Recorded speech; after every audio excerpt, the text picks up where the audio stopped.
Happy Monday, buddy. Already here for another lunch break with me. It's my homie, my lunch break co-host, Jon Finkel. What's up, dude? It's I was really enjoying because I don't keep track of these things, but the Rex Manning Day things going along on social media. It was an undercover Finkel favorite when it came out. And it's aged well. And all the actresses are now bigger name actresses. Some of the actors are still around, but Rex Manning Day, happy Rex Manning Day as well to those tuning in. Oh, that's fantastic. People, let us know where you're watching from. Let us, we want to hear, you weigh in this topic. The topic is dads, kids, and hobbies. I think this can go back and forth, vice versa, can flip the script. Like there's going to be certain things that, you do when you have some downtime, if you do even have downtime. But when you do have that, that little 5 minutes to yourself, you're doing something. We want to know if, have your kids been checking, have been kind of watching what you're doing? And if so, did they gravitate and be like, hey, Dad, what's this about? And then also, too, is there something that your kids got into that you're like, you know what, son, daughter, that's pretty fun. Let me see if I can get into. So we want to know why you guys do hobbies together and what kind of was your influence. John, do you have anything to start off the bat, sir?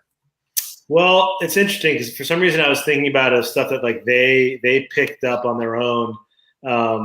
Like my son's into dinosaurs, his hobby. Like he's all about getting into that kind of stuff. And I was into dinosaurs when I was a kid, so it's cool to kind of get back into the different Cretaceous and Jurassic and Triassic eras. So I do like kind of re-exploring all that kind of stuff. But for some reason, it doesn't feel like a hobby. It is a hobby, I guess, but I know it's so short-lived. Like we don't reminisce and wax nostalgic about that time we loved, Triceratops, right? But like my son's just getting into WWE, which will be, somebody just wrote that, Rod said that, like, I'm very looking forward to that. And the other thing I thought of, which is I'm very conflicted about, is like, my son loves video games. We don't have any consoles in the house by on purpose. Like he can use, the iPad or whatever, but I was a huge gamer growing up, and I know he has that in him as well. And the reason we don't is mainly just to delay all the discussions and arguments about time to play, but also it's kind of a governor for me too. Like I know once we have, because we have neighbors who have like NBA 2K or whatever the games that I used to love and probably would love right now, that I'll be like, hey, forget your homework. Let's play some 2K before bed. Like I know how quickly the book before bed will feel like playing 2K with him. Dude, and we sharing the time together and doing it together. But anyway, I have others, but those are my initial ones that I can see the buds of. Like I was obsessed with WWE. Nice. For a long time. He's just at the turn of getting into that, and I can't wait to kind of do it with him. Nice. I love it. I'll tell you the reason why we kind of had this idea for a show, kind of something inspired me Friday night. I'll get into it. But let's take a look at what our viewers are saying, these moms and dads out there that are talking about what they're into. So Rod is saying WWE Network, like you mentioned. Colin says, my son playing droughts and checkers, something offline as well. John says fishing. Victoria is just giving a little wave. What's up, Victoria? Thanks for checking out the show. Music. Nelson's saying music. That's awesome. That's one of the things I always ask, when we interview people for the Life of Dad show podcast. Like, all right, the Life of Dad quick 5, favorite family song, or is there a band or something that you want to introduce your kids to? So I'm feeling that, Nelson. Thanks for sharing that. Dirt bikes. That's cool too, because, you're kind of teaching them. It's like live Mario Kart, right? You're doing like a live, like if you're talking about video games and stuff, like you're actually performing Mario Kart to some extent. You're not throwing, turtle shells and banana peels, but at least you're teaching your kids somewhat about bike safety. Got the helmet on, and like in the future they're gonna learn how to drive. So if they're kind of used to something with motorized, vehicle, that's pretty good. I like that. And again, kind of going along with that, Steven says motorcycle. Started my son into it from day one. He got his first mini moto at 6 months and loves them. Nice. That's awesome. Yeah, I think it's all like what you're into. I think the key is if your kids are following what you're kind of into, that's even great. I mean, your kids are going to have their own things that they like and don't like, and especially if you have if you're a guy and you have a daughter who's into some girly stuff, you can play with them. There's a difference between like I will sit down and like play whatever with my daughter if she wants to, or if she loves puzzles. I don't like puzzles, but I'll do them. but I'm not into them. Like I'll do them because that's what she wants to do. But there's a difference between getting into a hobby. I was never into certain things. She loves puzzles. I don't care. I don't have any interest. It doesn't do anything for me. But if we're gonna do an activity together, I'll do it. Both my kids like to actually we have a little craft nook area. Like they like to draw a lot. I've always sucked at drawing, but I like it. Like I actually always liked blank piece of paper, drawing something crazy, and like we'll challenge each other to draw like a rhinoceros with a tree coming out of its back or something stupid. Like I enjoy doing that. I don't know if it's a hobby or not, but like ultimately, if they could get into basketball, right? Like you want that. If they could get into video games, or some people are writing. Legos are awesome too. Like there's stuff that I don't know, but I know also, and this is where you kind of come in, Art, because you keep collecting this stuff. Like some of the stuff for me, like I just haven't done in so long, and it's great to be like, share my starting lineups when I was a kid, and now my son get into getting new versions of them and stuff. But you like continue to collect like Funko Pop and all this stuff. So there's no gap for you. It's not nostalgic. It's real life. What's that like? Yeah, it's a mixture of both. Like I remember when I brought home my old school Masters of the Universe from my parents' house, and they're like, "What is that? What are those?" Right? And I was like explaining the whole idea, and then we thankfully it was on Netflix, so they were kind of watching it, and that kind of blurred into watching She-Ra as well. So that that was cool. But the reason why I got an idea for the show, and I reached to you, I'm like, "Hey, what do you think about doing this?" And you're like, "Yeah."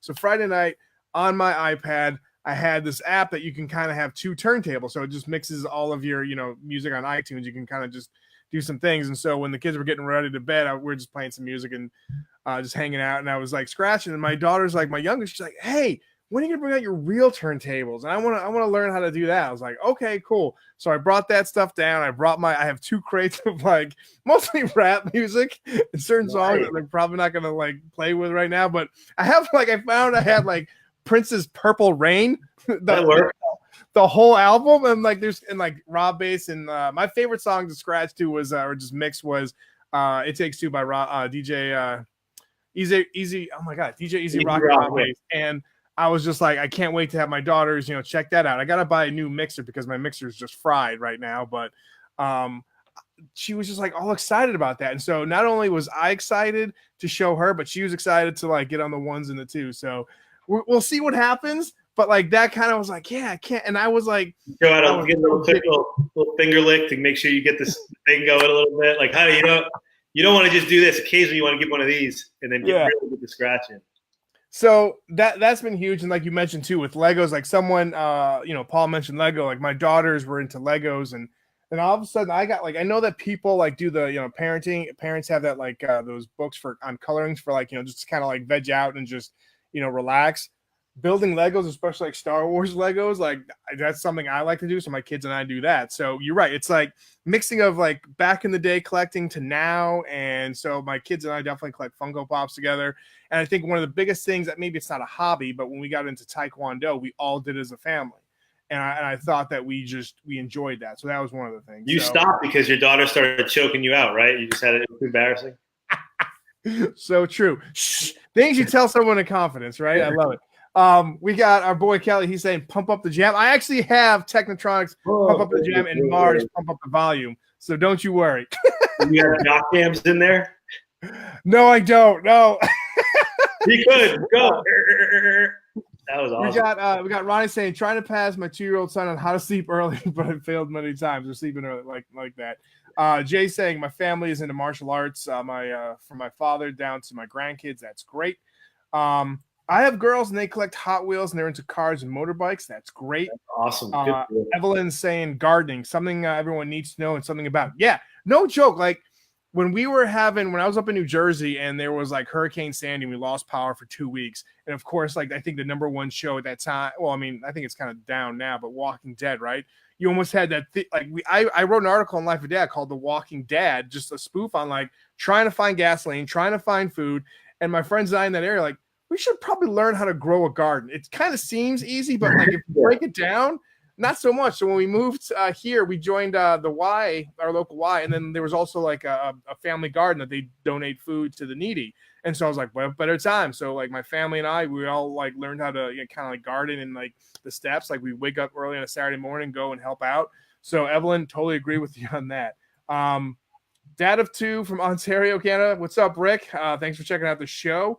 And Kelly says, I've been taking my boys to the local arcade that has all the classics, and they definitely have an appreciation for pop culture. Well done. Yeah, that's cool. They have now like those mini like Frogger and Centipede like with their little mini consoles that you got one for free, didn't you? Like so, with one of your hookups. Yeah, I've seen those around. I've seen people playing them, so that's pretty cool. Like I'd like to do that. I know they have like the original NES you can get for your kids to play. So like, and you have that as well. You have all the toys basically. So John, you and your family need to come to North Carolina. You just got to hang out with us, man. We'll have fun. Come to camp basically. Get to play with all the toys. Yeah. No, but just with what you said, like, so I got that Cubert. Then for Christmas, we got our daughter Tetris. And who's playing it the most? Not me, not my daughter, not my other daughter, my wife. She plays that literally. Tetris is that could be addictive. I wonder if they have an app or something now. I'm waiting for can you imagine if they made a mini Tecmo Bowl of that? How sweet would that be? They're all going to be coming out. The nostalgia for our age group is we'll be hitting an all-time high over the next 3 to 5 years. So I would suspect everything we thought was cool will come out now for us to play with as adults. Robert says fishing, and Michael piggybacks with him saying hunting and fishing, safety, safety, safety was the hardest thing to teach, but it's worth every second. Totally agree. I'm glad you teaching them safety, Michael, your kid's safety. That's great. Colin says my son also has a taste in music. He knows once John Legend Imagine comes on, it is the end of the night because there's no better song in the world. That's awesome. I like that. Train your kid to like Pavlov's dog to sleep when he hears John Lennon. That's good. A love of all things. Awesome. Everything from Star Wars to Chuck Norris and all things in between. Nice. Jay says my love for the Buckeyes, Bengals, and Indians. And Patrick goes, I love kicking my son's butt in Mario Kart. Got to teach them early. I played Mario Kart with my kids at other people's houses. Like Mario Kart, for whatever reason, is like the great equalizer. Like kids can pick it up really quickly. You can pick it up quickly. There's not too many. I mean, I know there's cheat codes and things you can do with it, but there's not too many ways around just having to race. So Mario Kart it's like every family talks about their Mario Kart experiences and races. So that's a good one. Yeah, if you're raising your kids up on Mario Kart, you're doing things right. Jeffrey says art and history. Victoria says my daughter loves swimming. She always wants to be in the pool or in the bath and play mermaid. That's great. This is awesome. Listen, look at this.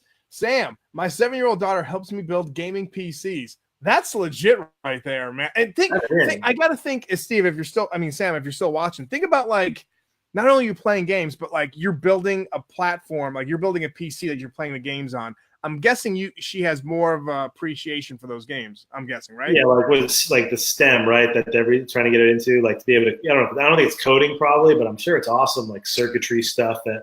Let's just say I couldn't do it, so it's got to be well above that. We said I don't know if you saw Kelly's comment here that the mini Nintendo Classic has Tecmo Bowl. Did you see that? Yeah, the 8-bit one has Tecmo Bowl. My kids, when we were playing Mario Kart and all that, I was just saying the mini Cubert that I just showed. Yeah. Joseph says nothing yet, but I hope my kids like to homebrew. Who here has a 7-year-old who helps them homebrew? Let's really step up the stage a little bit here.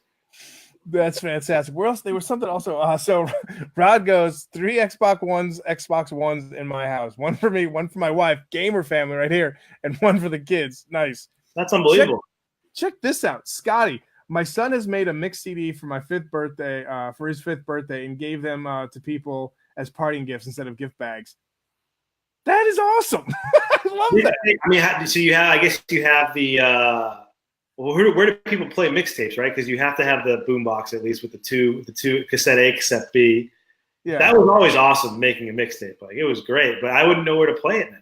I think it was a CD, so maybe if some cars, still have CDs, or I mean, most of the computers now, I don't think you have to buy a CD-ROM to add on to. Yeah, right?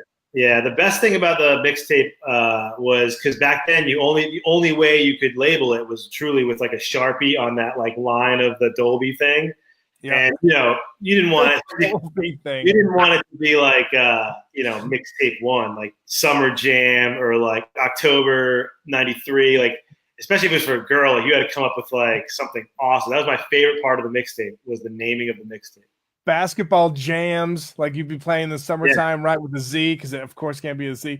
Patrick says Dallas Cowboys watching old school cartoons, movies, and music, and playing old school video games. Hobby is farting. Nice.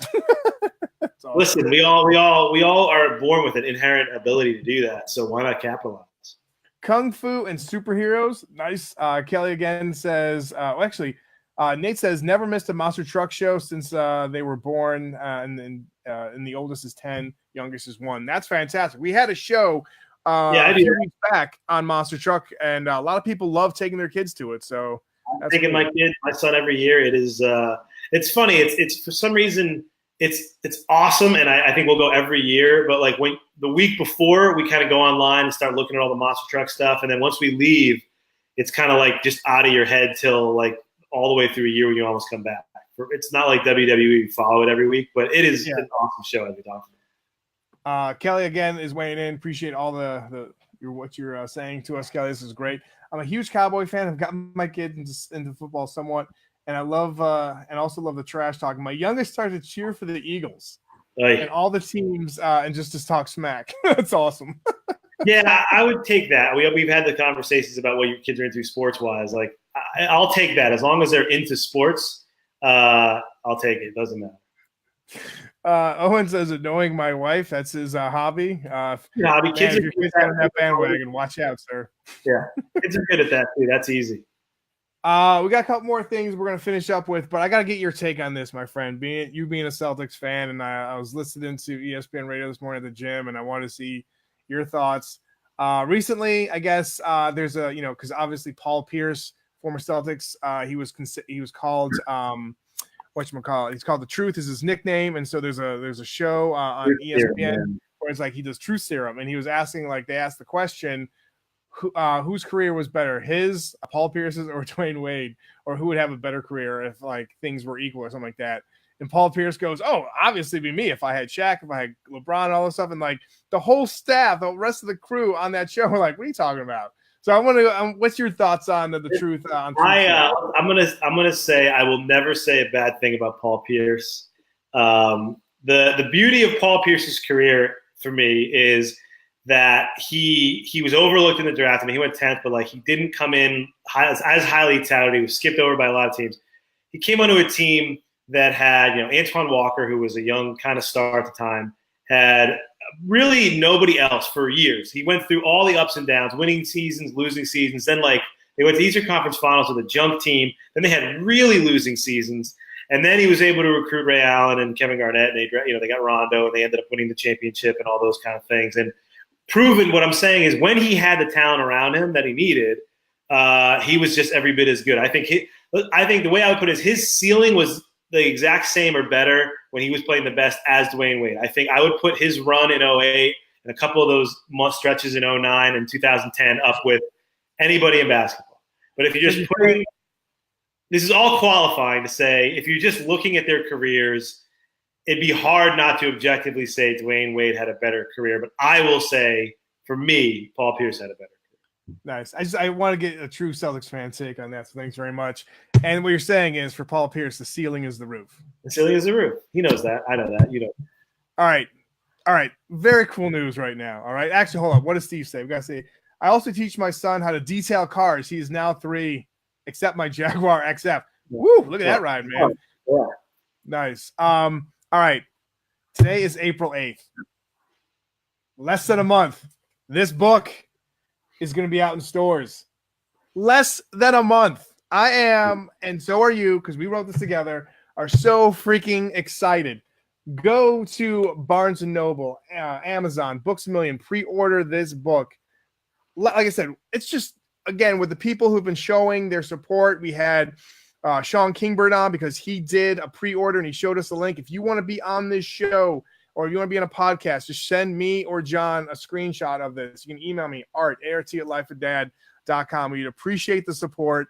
We are just so excited and so thankful that we have this opportunity to share this with you. And I know that John and I are very excited for that. So, John, you want to have any thoughts before we get going? Yeah, it's just what the cool thing about the book is everything that's happening, like if you follow sports, if you follow WWE, like whatever you're following, whatever you're into, there's a bunch of dads from that from that topic or area in this book. Like right now, the NCAA tournament's going on. And, we have quotes from, Brad Stevens, who took, Celtics coach now, but took Butler all the way to the final game. We got quotes from, Grant Hill is in the book. Awesome stuff. Allen Houston played in the tournament. David Robinson, Charlie Ward. We have quotes from all those guys. Last night, Kofi Kingston wins a WWE championship. Guess what? He is in the book as well. So we had a nice shout out and talk to him today online. So whatever you're into, there are dads in this book who are also into that, who talk about their stuff on fatherhood. So do us a favor. If you've enjoyed any of this show every week, or it's your first show, books 20% off. I think it's $12 or $13 right now. Jump over to Amazon before you forget, before you go back to work. Buy it. Send us a screenshot. We'll get you some VIP dad cards, and we will be forever grateful to you. So thank you. For reals. So again, thanks again for always checking out the lunch break with John and I every Monday and Wednesday at 1 p.m. Eastern, 10 a.m. Pacific. We'll see you guys next Wednesday. You guys have a good rest of the day. John, who do you got winning tonight in the men's final? Go with Tech. Go with Tech. Okay, you go with Tech. I'll go with Tech as well. All right, see you guys later. Peace.